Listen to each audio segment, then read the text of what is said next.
자, 지금 시간이 2022년 5월 7일 토요일 오후 12시 17분입니다. 자, 이번 동영상은 돈에 대한 이야기를 좀 해보겠습니다. 자, 만약에요,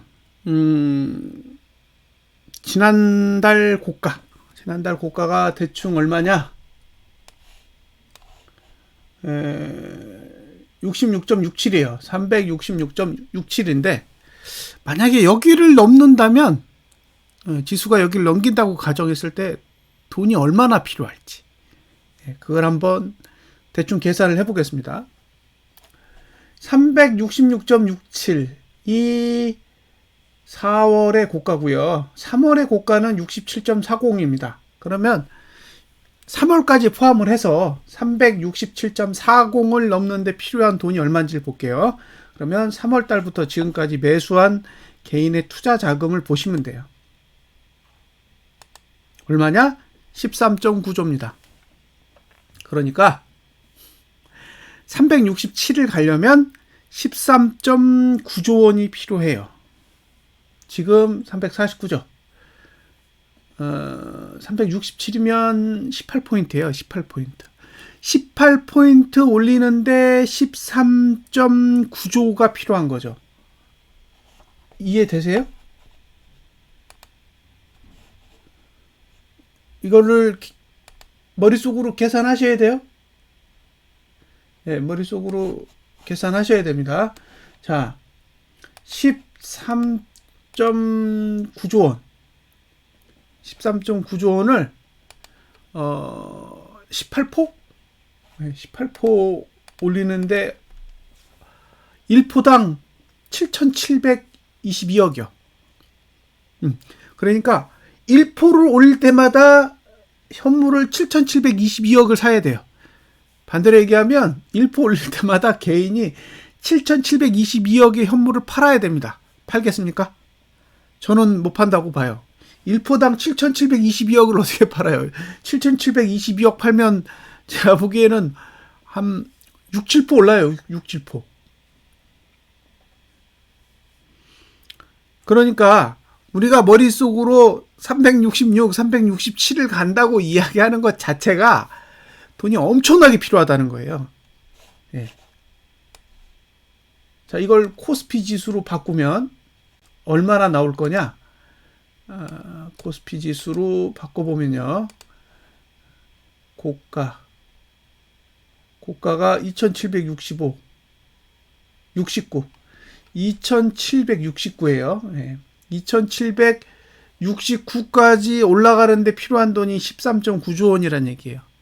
2769, 2800도 아니고 2769까지 가는데, 그러니까 2770 찍는데 필요한 돈이 13.9조입니다. 그러니까 제 기준엔 논리적으로 봤을 때 불가능하다고 봐요. 불가능하다. 이거는 위로 올라가려고 하는 자금의 집행 행위가 아니라는 거죠. 위로 올라갈 거면 빨리빨리 개인이 매수한 현물을 손절을 시켜서 외국인과 기관이 나눠서 담았어야 되는데, 이거 뭐 계속 주고 있잖아요. 너 가져 하면서. 그렇게 준 게 지금 3월, 4월, 5월 현재까지 13.9조 원이라는 얘기죠. 그러면 2월 달까지 포함해서 한번 볼게요. 2월 달 고가가 373이에요. 그러면 373 아래로 처음 들어온 달이 언제냐? 1월 24일입니다. 그러면 1월 24일부터 현재까지 15조 샀어요. 15조 1,000억 원. 그러면 373을 넘어가는데 필요한 돈은 15조 원이에요.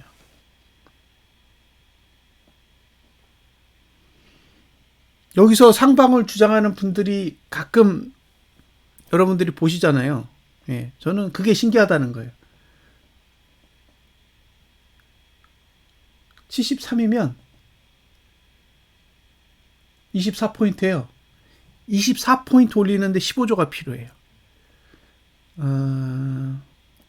저는 불가능하다는 거죠. 제 기준에서는 불가능한 자금의 집행 성격을 가지고 있다는 거예요. 올리면 개인밖에 더 좋지 않겠어요? 뭐하러 올려요? 개인만 좋지. 올려서 이득이 볼 게 없는데 왜 올리냐는 거죠. 그래서 이게 외국인이 상방으로 가려고 자금을 집행했었다면 이렇게 안 했을 것 같아요. 제 기준에는 외국인이 상방으로 가려는 의도를 처음부터 가지고 있었다면 이런 식으로 자금의 집행을 하지는 않았을 거다. 지금과 같은 봉을 비슷하게 그린 게 2018년도. 2018년도 10월 이후. 10월 이후의 흐름이 지금과 유사했는데 그때는 2018년 10월 달에 장대 음봉으로 하락하고 나서 횡보하면서 개인이 매수했던 현물을 다 손절시켰어요. 그러니까 4개월에 걸쳐서 개인이 매수했던 걸 전량 매도로 바꿨다는 거죠. 그리고 위로 올라갔다는 얘기예요. 그러면 동일한 논리로 봤을 때 지금 373 위로 올라서려면 개인이 손절해야 되는 금액만 15조 원이 필요해요.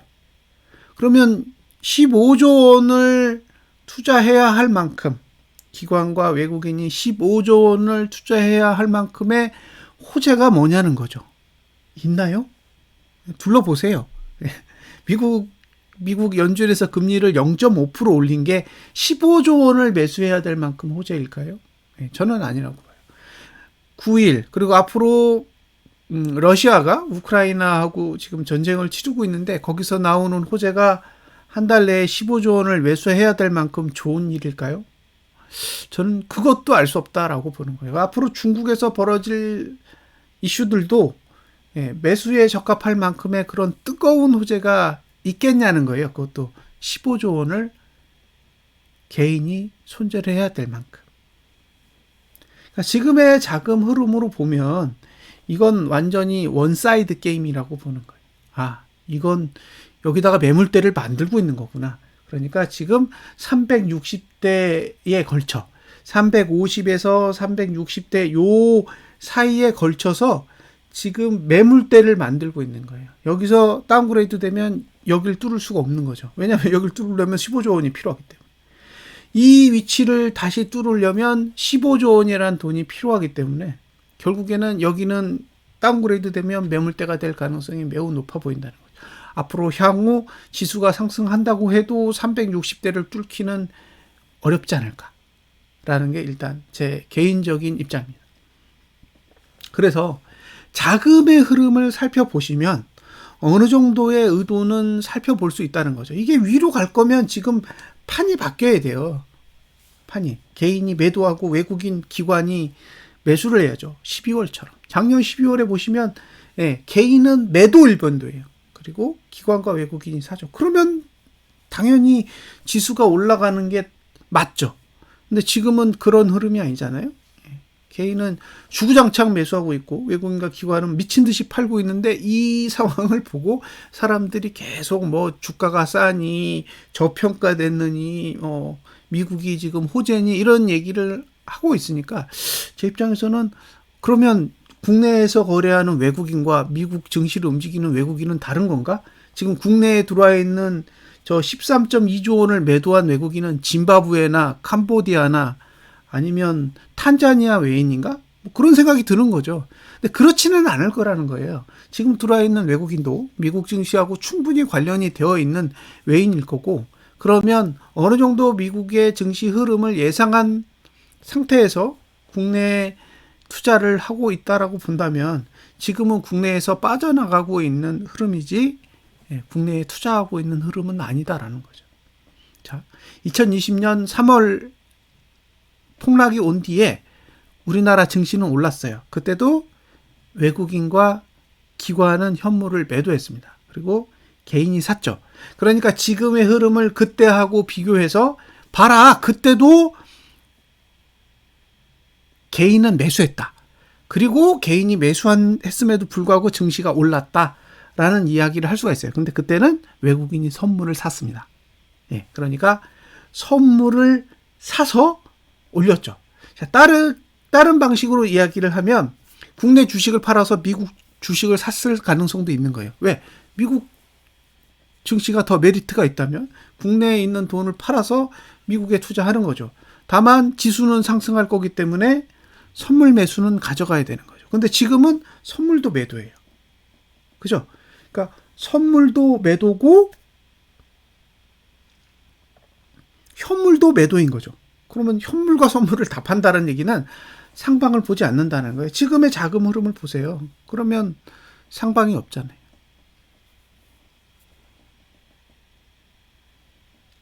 5월 4일에 2조 3천억의 선물 매도를 들고 있었습니다. 이 부분을 좀 설명을 드릴게요. 자, 외국인이 선물 매도로 전환한 날이 언제냐? 4월 6일입니다. 4월 6일. 그럼 4월 6일 봉을 찾아보세요. 4월 6일 봉이 언제냐면 4월 6일 봉 이봉이에요. 이봉. 예, 4월 6일 봉이기 때문에 이봉입니다. 그리고 그 다음에 매도한 날이 4월 7일이에요. 4월 7일. 예, 보이시죠? 그러니까 제가 봤을 때는 요렇게 본다는 거죠. 예. 360이라고 357 사이에서 매도를 한 거예요. 선물 매도를. 예. 이렇게 매도를 했어요. 요렇게 해서 1조 5천억의 매도를 들고 갔습니다. 4월 7일 기준으로 보면. 그런데 그 뒤로는 줄어요. 1조 4천억, 1조 1천억 늘었다가 9,400억으로 줄었다가 예. 여기 늘어난 게 언제냐? 4월 15일입니다. 4월 15일. 그러니까 4월 14, 15 이틀 동안 늘었어요. 4월 14, 15. 14, 15. 그죠? 그러니까 요 날하고 요 날 늘린 거죠. 그러면 이렇게 돼서 이게 이제 기존에는 매도가가 대충 요 정도 있었겠죠. 359 라인에 있다가 이게 한 단계 다운그레이드 된 거예요. 선물 매도 평균 단가가 다운그레이드가 됐다는 거죠. 그리고 나서 다시 어떻게 했느냐? 줄여요. 줄여서 어디까지 줄여요? 1조까지 줄였습니다. 1조까지. 1조까지 줄였는데 그 다음에 4월 22일, 예, 23일 요 두 날짜에 걸쳐서 다시 1조 4천억을 늘렸죠. 4월 25일을 찾아볼게요. 여기 25일, 22일 요 두 날짜 22일, 25일 예, 요 두 날짜죠. 지금 매도 친 날이 요 날이랑 요 날이에요. 예. 그러니까 선물 매도한 날이 요 날, 요 날, 요 날, 요 날, 그다음에 요 날, 요 날이에요. 이렇게 6거래일 동안 선물 매도를 치면서 단가가 계속 낮으면서 354대까지 끌어내린 거예요. 그러니까 354에서 355까지 이제 끌어내린 게 이 날이에요. 네, 4월 25일입니다. 그 이후로 선물 매도가 또 줄어요. 그러니까 계속 환매했다는 얘기죠. 그리고 다시 느린 게 5월 3일, 5월 4일이에요. 요때 1조 원을 더 늘렸습니다. 5월 3일, 5월 4일. 5월 3일, 5월 4일. 예. 자, 보세요. 여기 4월 6일, 4월 7일, 그 다음에 4월 14일, 4월 15일, 4월 22일, 4월 25일, 그 다음에 5월 4일, 5월 3일, 5월 4일 이렇게 매도했다는 얘기예요. 이렇게 8거래일 동안 선물 매도를 하면서 평균 단가는 354대로 낮춰놨어요. 보유는 2조 3천억이었고 과연 외국인이 금리를 올리는 걸 모르고 했을까요? 예, 알았다는 거죠. 알았음에도 불구하고 매도를 그대로 들고 갔다는 얘기는 그게 호재가 아니란 걸 그들은 알고 있었을 확률이 높다는 거예요.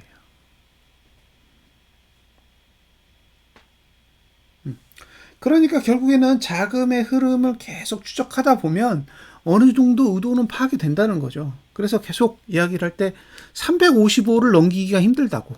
왜? 덩치가 커서. 외국인이 보유하고 있는 선물 매도 규모 자체가 크기 때문에 이거를 환매하기에는 너무 작은 폭을 가지고 있다는 거예요. 지금도 349에서 355면 6포인데 6포를 올린다? 2조 7천억을 한 번에 어떻게 정리해요? 못합니다. 그러니까 올라가려면 내렸다가 올라와야 돼요. 왜? 갭락해서 개파락해서 환매해가지고 올라와야 저 돈을 정리할 수가 있는 거죠.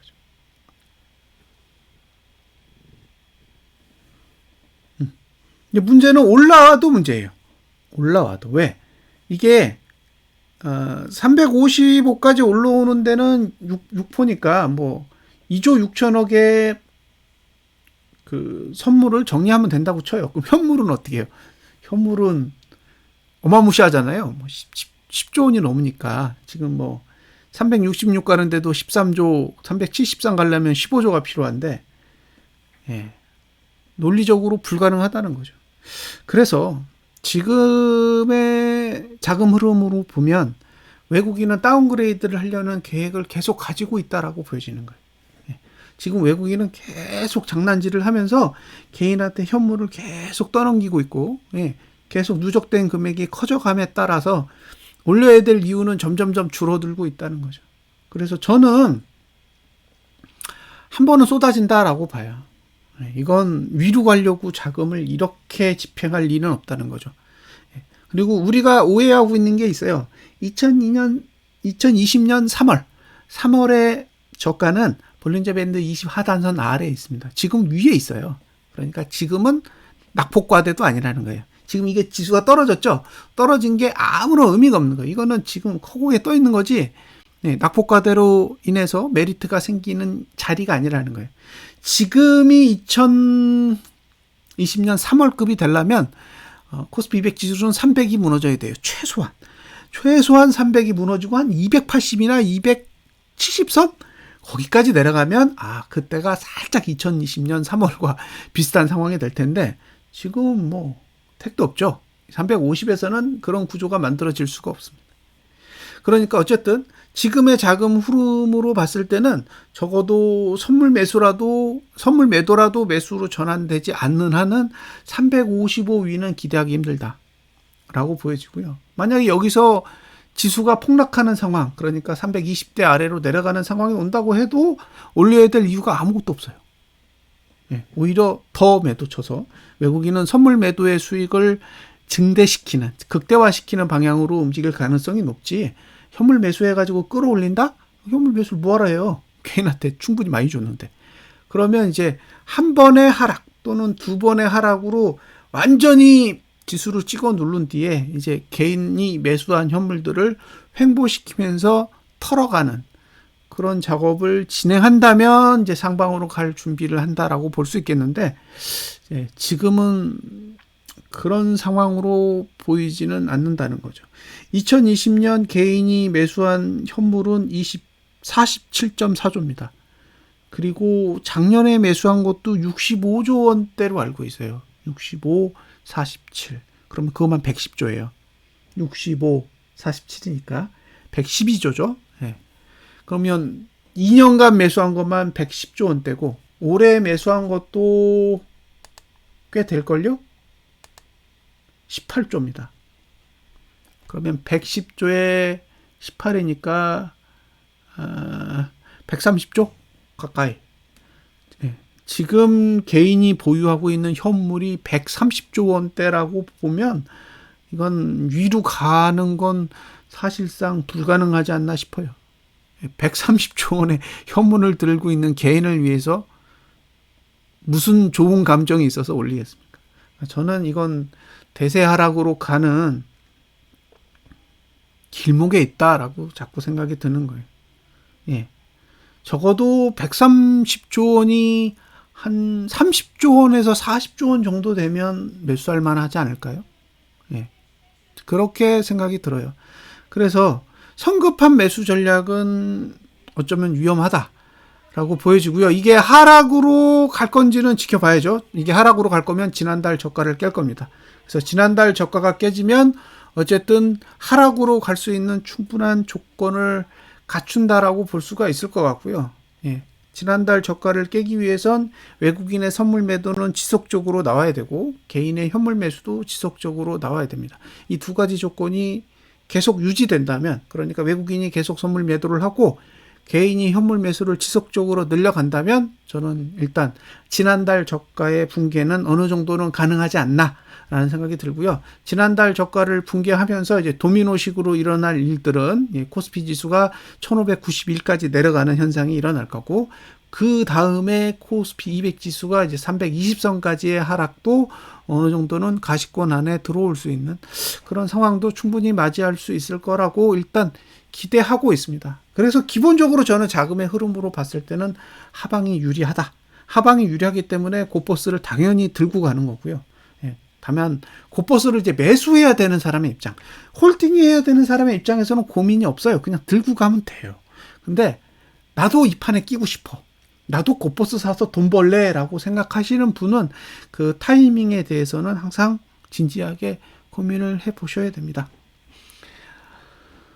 지난달 고가, 즉 2,750원, 고버스 기준으로 2,750원을 언제 넘느냐, 그리고 코스피 200 지수로는 343을 언제 붕괴할 거냐, 이 부분이 가장 핵심적인 내용이고요. 아마 미국 증시에서 한 번 더 충격을 주면, 지금 상태에서 한 2% 이상의 하락이 한 번만 더 오면